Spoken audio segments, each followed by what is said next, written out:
So sebenarnya kita ni serumpun guys, serumpun. Okay, Malaysia Indonesia tetap sama, serumpun.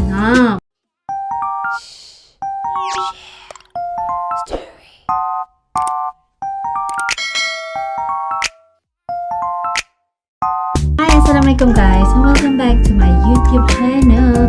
Hi guys, so seperti biasa buat kalian semua yang menonton video Nora ini, Nora akan sentiasa doakan agar kalian semua sentiasa diberikan kesihatan tubuh badan yang sihat dan sentiasa dipermudahkan segala urusan kehidupan seharian kita, insyaAllah.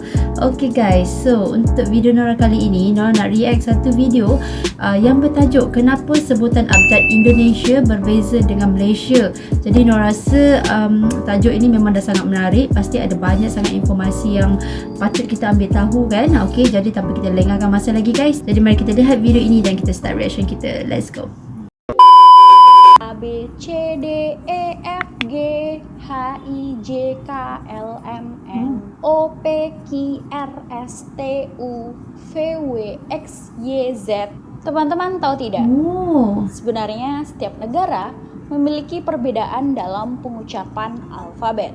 Dalam bahasa Malaysia, yang saya tahu pengucapan alfabetnya mengikuti seperti bahasa Inggris. Berbeda dengan bahasa Malaysia, bahasa Indonesia memiliki pengucapan alfabet yang saya rasa teman-teman Malaysia asing mendengarnya.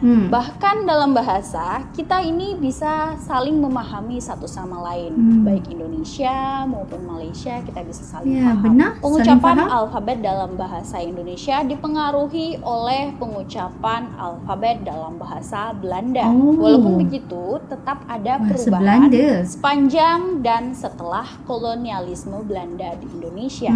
Ada 6 alfabet dalam bahasa Indonesia yang huruf berbeda abjad dengan bahasa Belanda. Indonesia dengan Misalnya Belanda. untuk alfabet C atau C dalam bahasa Belanda disebut C. Alfabet G atau G dalam bahasa Belanda disebut G. Alfabet J atau J dalam bahasa Belanda disebut Y. Alfabet Q dalam bahasa Belanda disebut Q.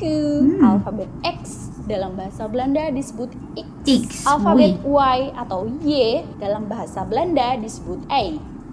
Alfabet bahasa Indonesia terdiri dari 26 huruf, yaitu 5 huruf vokal A, I, U, E, O, dan 21 huruf konsonan. Alfabet dalam bahasa Indonesia memiliki fonem yang lebih stabil dalam pengucapannya. Fonem adalah bunyi bahasa yang berbeda atau mirip kedengarannya.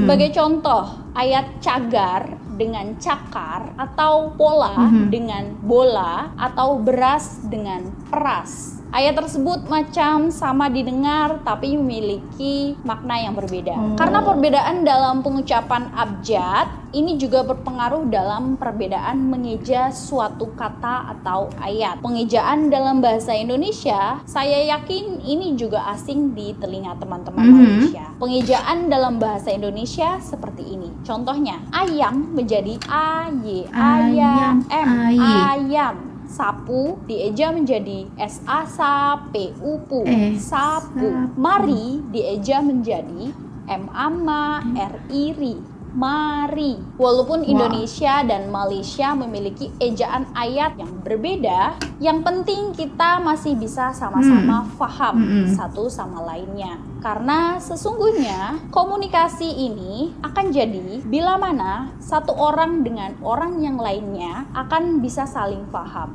Sekian dan terima kasih. Okay guys, so itulah dia itulah dia sedikit penerangan kenapa sebutan abjad Indonesia berbeza dengan Malaysia. Okay, so dekat sini sebenarnya bunyi bahasa ataupun kata tu bahasa Indonesia dan bahasa Malaysia ni dia sebenarnya lebih kurang sama, tetapi ada sedikit perbezaan daripada bunyi sebutan dia tu, tapi tetap juga bahasa Malaysia dan bahasa Indonesia tu difahami apabila berkomunikasi bersama. Betul tak? Ataupun betul enggak? Macam tu kan. Okay, so sebenarnya kita ni serumpun guys, serumpun. Okay, Malaysia Indonesia tetap sama, serumpun.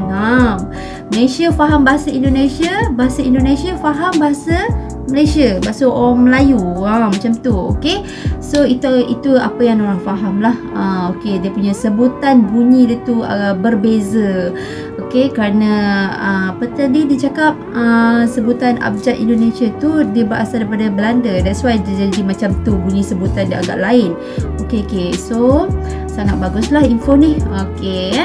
So guys, terima kasihlah semua yang menonton video ni sama dengan Nora, dan diharap kalian semua dapat sedikit sebanyak info bersama dengan Nora. Okey. So guys, sampai sini saja video reaction Nora untuk kali ni, dan terima kasih semua yang menonton video Nora ni sampai habis, dan berjumpa kita lagi guys dalam next video Nora yang akan datang. So stay tune semua. Assalamualaikum. Bye bye.